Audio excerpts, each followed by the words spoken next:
Have you ever been in a situation where someone tried to destroy you in front of everyone you know, only for it to backfire completely? Have you ever felt so small, so humiliated, so broken that you thought there was no way out? Well, let me tell you what happened to me, because this is a story about manipulation, betrayal, public humiliation, and ultimately, the most powerful moment of my entire life when I stood up and exposed the monster hiding behind a charming smile. My name doesn't matter. But what matters is that I survived something that almost destroyed me completely. And today I'm here to share every single detail of how I went from being a victim to becoming the person who refused to stay silent. This isn't just a story about revenge or justice. This is about reclaiming your voice when someone tries to steal it from you, about finding strength you didn't know you had, about realizing that sometimes the people who seem the most trustworthy are actually the most dangerous. I remember the exact moment when everything changed. When I looked into his eyes during that confrontation and saw the mask slip, saw the real person underneath all those lies and manipulation, and I knew right then that I had to speak up no matter how terrified I was. My hands were shaking. My heart was pounding so hard I thought everyone could hear it. My throat was tight with fear and anger and 1,000 emotions I couldn't even name. But something inside me just snapped, something that had been building for months, maybe even years. And I found myself saying the words I never thought I'd have the courage to say. The room went completely silent, and I could feel dozens of eyes on me, some shocked, some confused, some already starting to look at him differently. And in that moment, I realized that this was it. This was my one chance to tell the truth, to expose what he really was, to stop him from doing to anyone else what he had done to me. But I'm getting ahead of myself, because to understand why that moment was so powerful, so terrifying, so absolutely necessary, you need to know the whole story. You need to understand how I got there. How someone like me, someone who never wanted drama, who always tried to keep the peace, who genuinely believed in seeing the best in people, ended up in a situation so toxic, so damaging, so completely devastating that it changed who I am forever. Let me take you back to the beginning, to the day I first met him, to the moment when I thought I had found someone special, someone who understood me, someone who made me feel seen and valued and important in ways I had never felt before. Because that's how it always starts, isn't it? The manipulation, the abuse, the control. It never announces itself. It comes disguised as love, as attention, as someone who just cares so much about you that they want to be involved in every aspect of your life. I was at a community event, one of those gatherings where everyone from the neighborhood comes together, and he was there, charming everyone, making people laugh, seeming so confident and kind and genuine. I noticed him immediately, not because I was looking for romance or anything like that, but because he had this presence, this way of commanding attention without seeming like he was trying too hard. When he introduced himself to me, his smile was warm, his handshake was firm but not aggressive, and his eyes, God, his eyes seemed so sincere, so interested in what I had to say. We talked for hours that night, about everything and nothing, about our dreams and our fears and our past experiences. And I remember thinking that I had never met anyone who listened so intently, who asked such thoughtful questions, who made me feel like every word I said actually mattered. He asked about my work, my family, my hobbies, my opinions on everything from politics to music to what makes a good pizza, and I found myself opening up in ways I normally didn't, with people I had just met. Looking back now, I can see what he was doing. He was gathering information, learning my vulnerabilities, figuring out exactly what buttons to push and what words to say to make me trust him. But at the time, it just felt like genuine connection, like finally meeting someone who got me. Over the following weeks, we started spending more time together, and everything seemed perfect, like something out of a movie. He would text me good morning every single day, send me funny memes that he knew would make me laugh, show up with my favorite coffee when I had a tough day at work, remember little details about conversations we had weeks ago, and make me feel like I was the most important person in his world. My friends liked him. My family thought he was great. Everyone kept telling me how lucky I was to have found someone so thoughtful and caring, and I believed it. I really did. But then, slowly, almost imperceptibly at first, things started to change. It began with small comments, little observations that seemed harmless at the time, but looking back were actually the beginning of something much darker. He would mention that maybe I shouldn't wear certain clothes because they didn't really suit me, or suggest that perhaps I was spending too much time with certain friends who he felt weren't really good influences, or question why I needed to go out so much when we could just stay in together. At first, I thought he was just being protective, that he cared about me so much he wanted what was best for me. And isn't that what we're taught to believe? That when someone cares about you, they want to help you improve. They want to guide you toward better choices. They want to shield you from things that might hurt you. I started to second-guess myself, started to wonder if maybe he was right. Maybe those friends weren't as good for me as I thought. Maybe my fashion choices were actually kind of questionable. Maybe I was being too independent when I should be more focused on our relationship. The thing about manipulation is that it works best when you don't even realize it's happening. When the changes are so gradual that you adapt to each new restriction without recognizing the pattern. When you start to internalize the criticism and believe that the problem is you, not the person doing the criticizing. He had this way of framing his control as concern, his jealousy as love, his demands as reasonable requests that any caring partner would make. When I mentioned that I wanted to take a weekend trip with my girlfriends, he didn't forbid it outright. Instead, he sighed heavily and said he guessed it was fine if I wanted to leave him alone when he was going through such a difficult time at work, that he had been counting on us spending that weekend together, but if my friends were more important, then he understood. The guilt was crushing, and I found myself canceling the trip, telling my friends that something had come up, feeling like I was doing the right thing by prioritizing his needs over mine. This became the pattern. Every time I wanted to do something without him, every time I made plans that didn't include him, every time I tried to maintain any independence or autonomy, there was always some reason why I shouldn't. Always some way he made me feel selfish or inconsiderate or like I was failing as a partner. The isolation happened so gradually that I didn't even notice it until I was already deep in it. My friends started calling less because I had canceled on them so many times.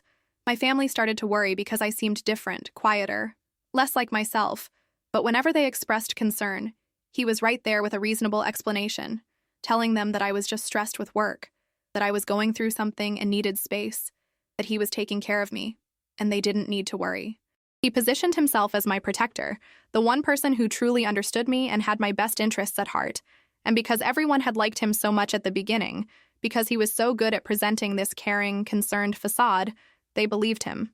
I believed him too, or at least I tried to, even as a small voice inside me kept getting louder, kept questioning whether this was normal, whether this was healthy, whether love was supposed to feel like walking on eggshells all the time. I started to notice that I was constantly anxious, constantly worried about saying or doing the wrong thing, constantly trying to anticipate his moods and reactions so I could avoid setting him off.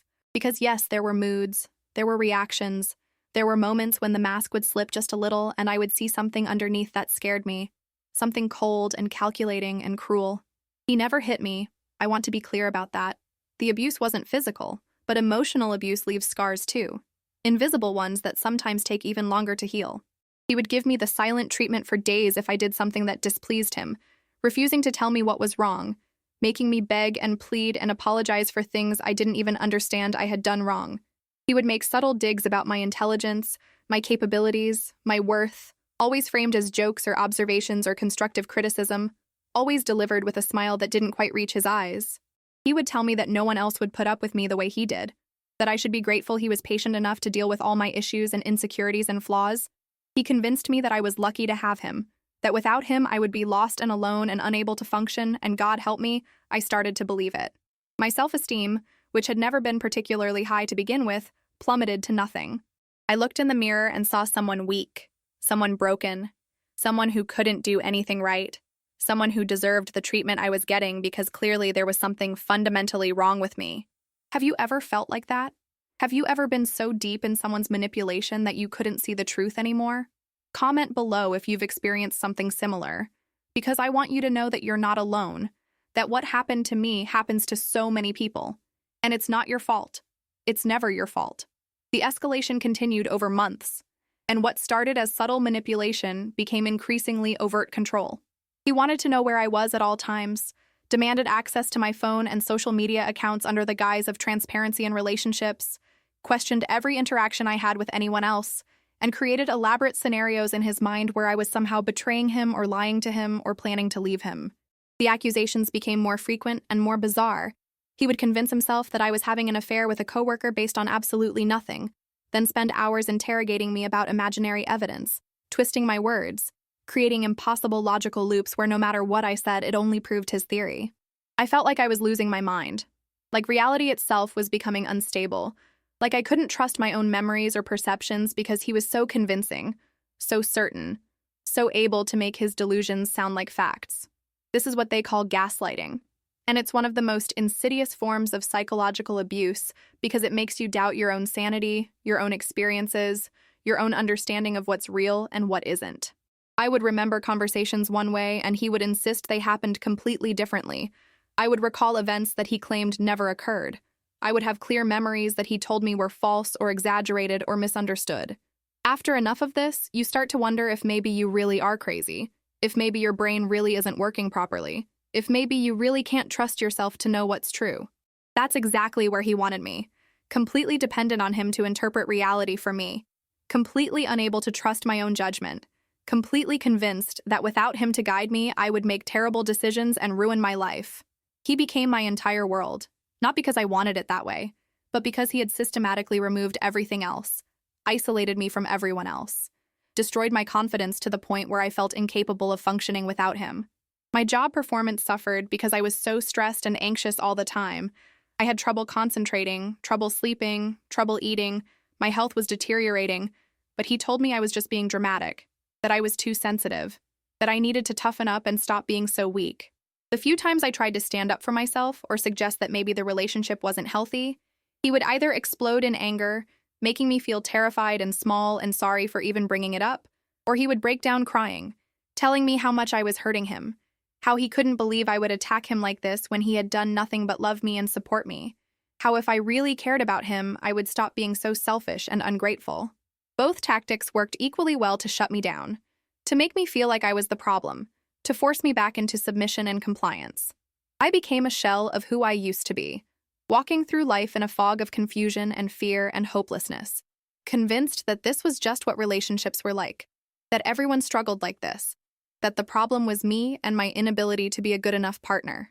I stopped talking to people about what was really going on because I was ashamed, because I knew they would tell me to leave and I felt too weak to do it, because I had internalized his narrative that I was the difficult one, the problematic one, the one who needed to change. Then came the moment that would change everything, the event that he orchestrated so carefully, so maliciously, with such calculated cruelty that when I think about it even now, my blood runs cold.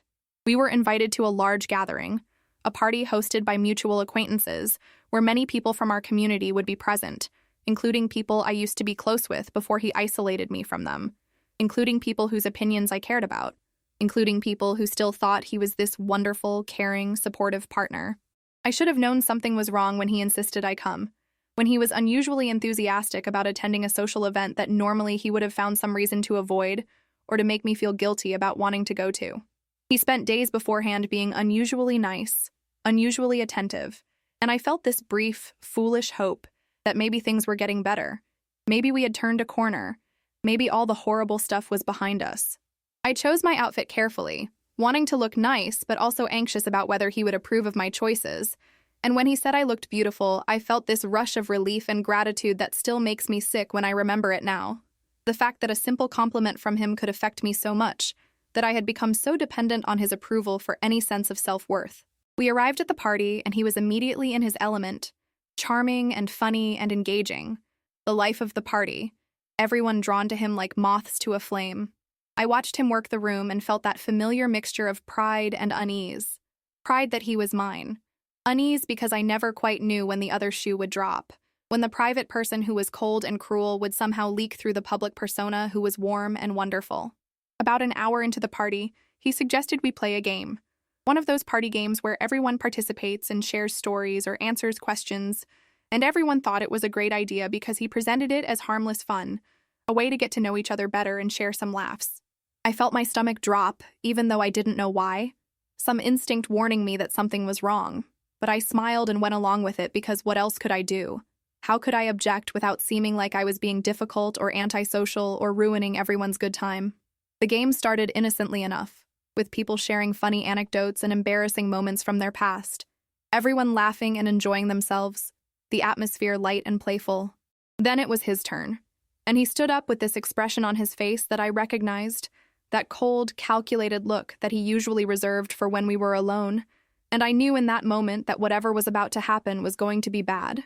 He started talking about relationships, about trust and honesty, and how important it is to really know the person you're with, and everyone was nodding along, agreeing with him, completely unaware of what was coming. Then he did it. He launched into this elaborate story about me, about things I had supposedly done, lies I had supposedly told, ways I had supposedly betrayed him and manipulated him and made his life miserable.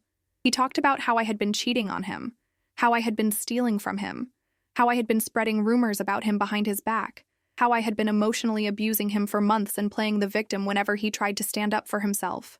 The lies came so fast and so detailed and so convincing that I just stood there frozen, unable to process what was happening, unable to form words or thoughts or any kind of response. He had clearly planned this for a long time, had crafted this narrative so carefully that it included just enough real details twisted into falsehoods to make it believable, had anticipated questions and had answers ready, had thought through every aspect of how to destroy my reputation in the most public and humiliating way possible. The room had gone silent, everyone staring at me, and I could see the shock and confusion and disgust on their faces as they absorbed his words, as they started to look at me like I was this monster, this terrible person who had done all these horrible things. I felt like I couldn't breathe, like the room was closing in on me, like I was going to pass out or throw up or both, and part of me wanted to run, wanted to just flee from the room and never come back, wanted to escape this nightmare that was unfolding in front of dozens of witnesses. But then something happened, something shifted inside me, and instead of the fear and shame and helplessness I had been feeling for so long, I felt this surge of anger, of absolute fury at what he was doing, at the injustice of it, at the sheer cruelty and manipulation of this orchestrated public execution. I looked at him, really looked at him, and I saw the satisfaction in his eyes, the enjoyment he was getting from my pain and humiliation, and in that moment I realized that this had been his plan all along, that he had never loved me, had never cared about me, that I had been nothing but a toy for him to break, a victim for him to control and dominate and ultimately destroy when he got bored. And I thought about all the months of abuse, all the times I had stayed silent, all the times I had accepted his treatment of me because I believed I deserved it, or because I was too scared to fight back. And I thought, no, not this time, not anymore. I'm done being silent. I'm done being his victim. I'm done letting him win. My hands were still shaking, but it wasn't from fear anymore. It was from rage, from determination, from the absolute certainty that I was about to do something that terrified me, but that I knew I had to do. I took a deep breath, and even though my voice was trembling at first, I started to speak. I started by asking him a simple question, asking him if he was finished, if he had said everything he wanted to say, and he smiled at me, that cruel, confident smile that said he thought he had already won, that there was nothing I could possibly do to defend myself against his carefully constructed lies. Then I looked around the room at all those faces, all those people who had just heard him paint me as a villain, and I said that I needed them to hear my side, that I needed to tell them the truth about what had really been happening. Some people looked uncomfortable, probably wanting to avoid the drama, but others looked curious, maybe sensing that there was more to this story than what they had heard. I told them that yes, I had been in a relationship with him, and yes, things had been difficult, but not for the reasons he had just described.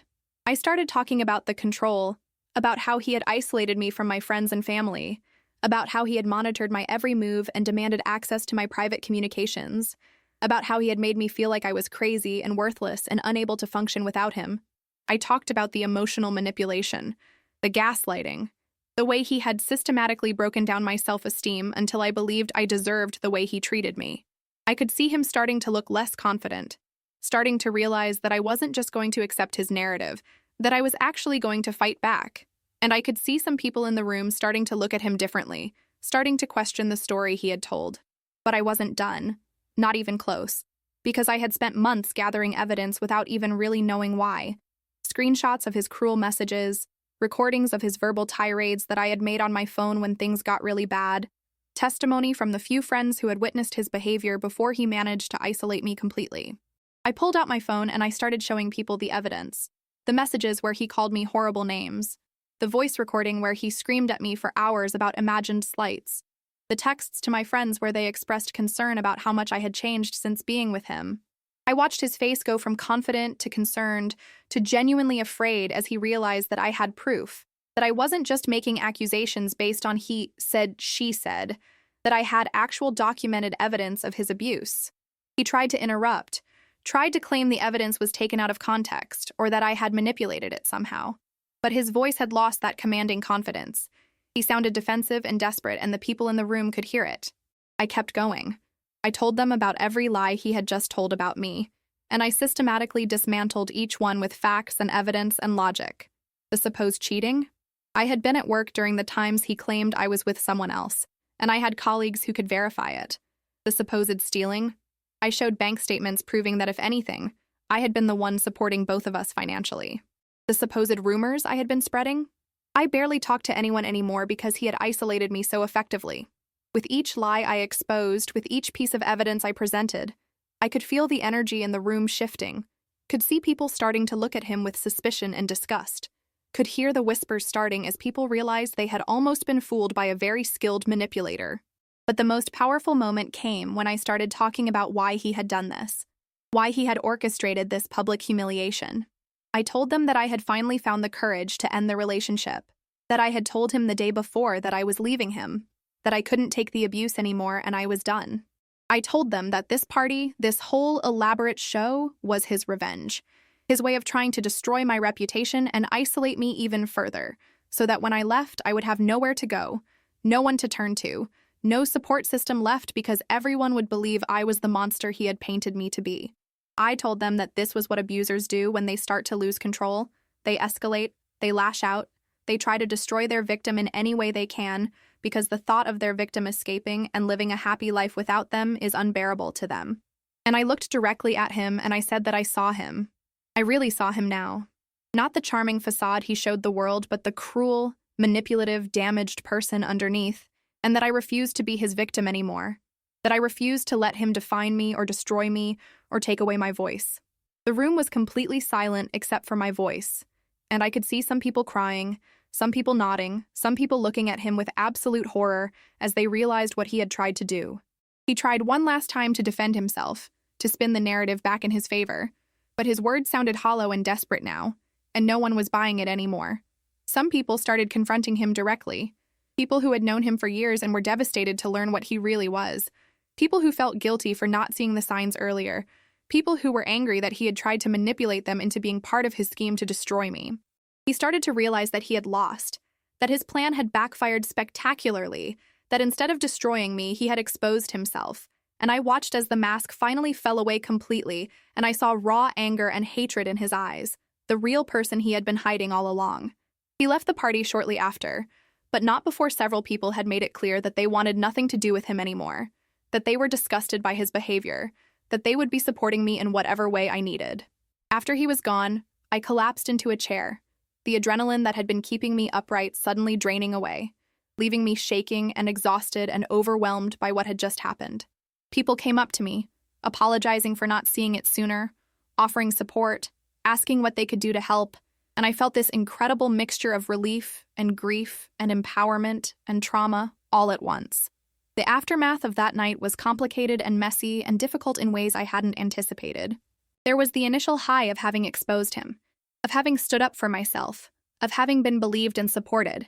But then came the crash, the processing of everything that had happened to me, the realization of how much damage had been done to my sense of self and my ability to trust.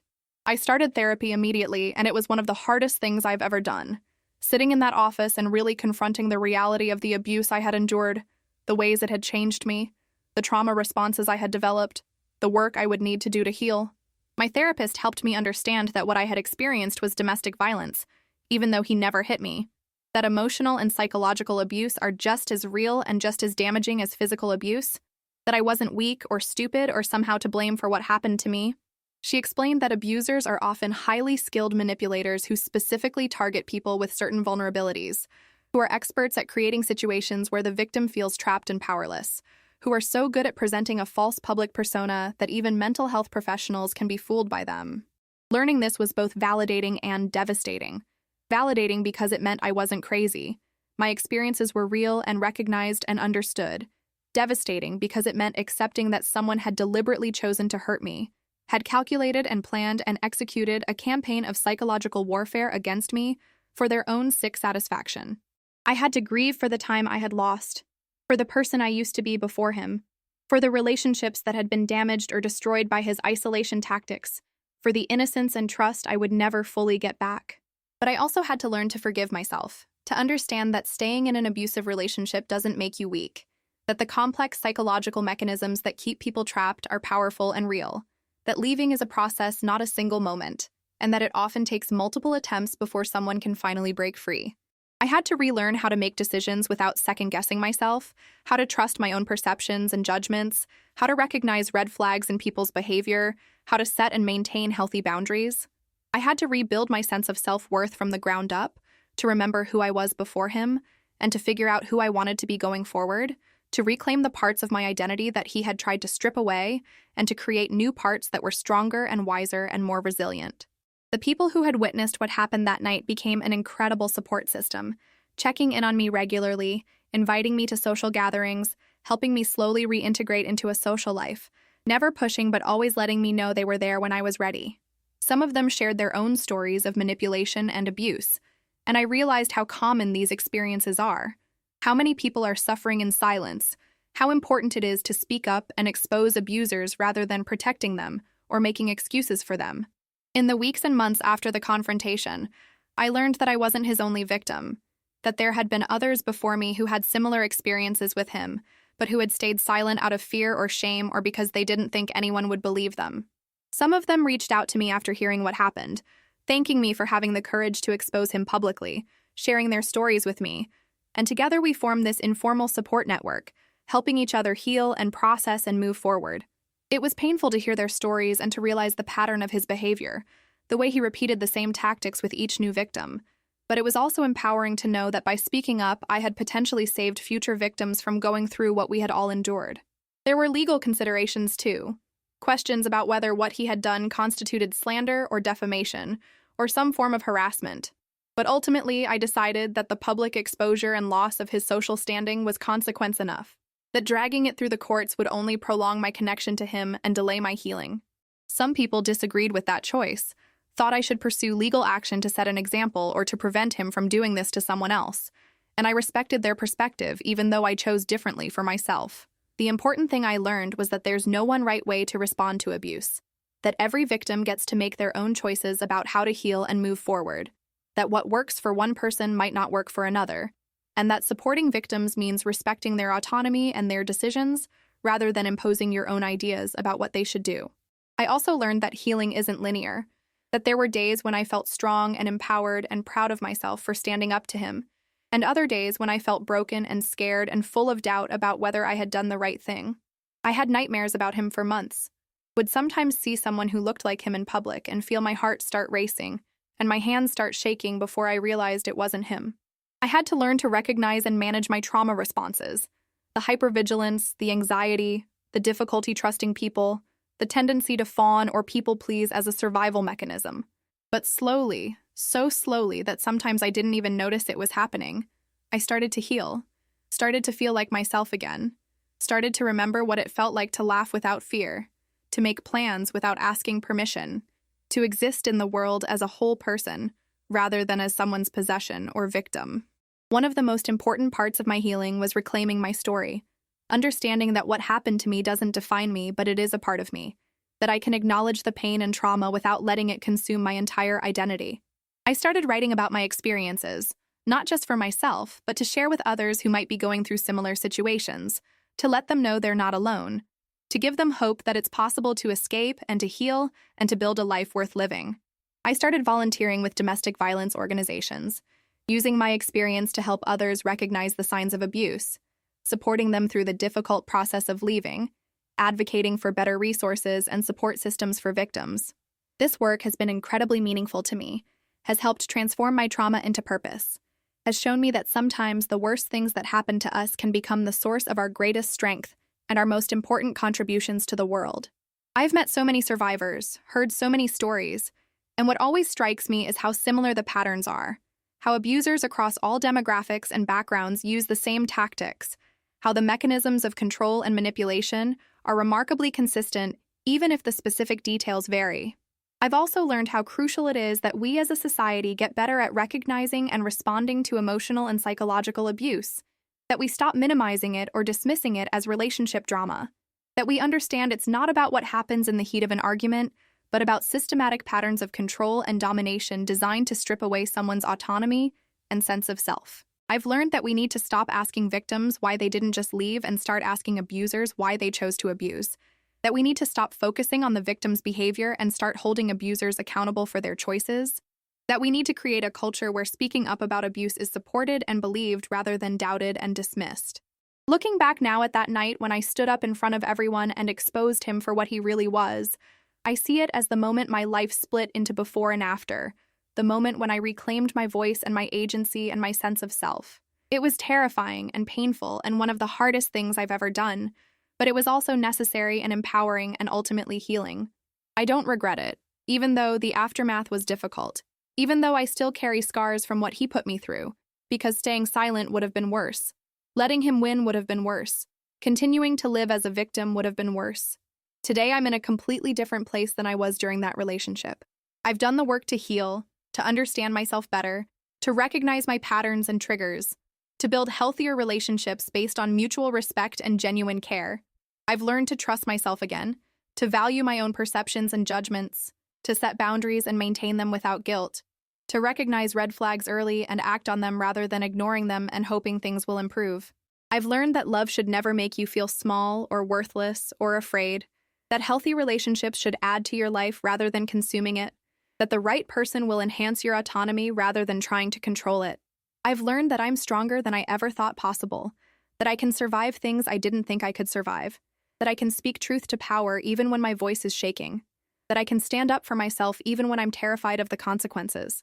But I've also learned that strength doesn't mean not needing help, that asking for support is brave, not weak, that healing is a community effort, not a solo journey, that we all need people who will believe us and support us and remind us of our worth when we forget it ourselves.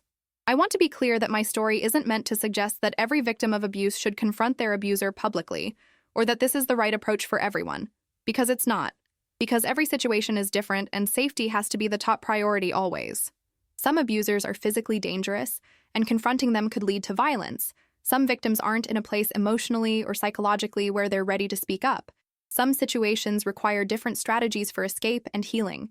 What I hope my story does convey is that you deserve to be believed, that your experiences matter, that abuse is never your fault no matter what the abuser or anyone else tries to tell you, that there is life and hope and healing possible after abuse, that you are stronger than you know and worthy of so much better than what you're experiencing. If you're reading this and you're in an abusive relationship right now, please know that I see you, I believe you, and I'm rooting for you. Please reach out to someone you trust, contact a domestic violence hotline, make a safety plan, do whatever you need to do to protect yourself, and eventually to get out. I know it's scary. I know it feels impossible. I know you might love your abuser or feel guilty about leaving them, or worry that you can't survive without them. But I promise you that you can, that you will, that there is an entire life waiting for you on the other side of this nightmare.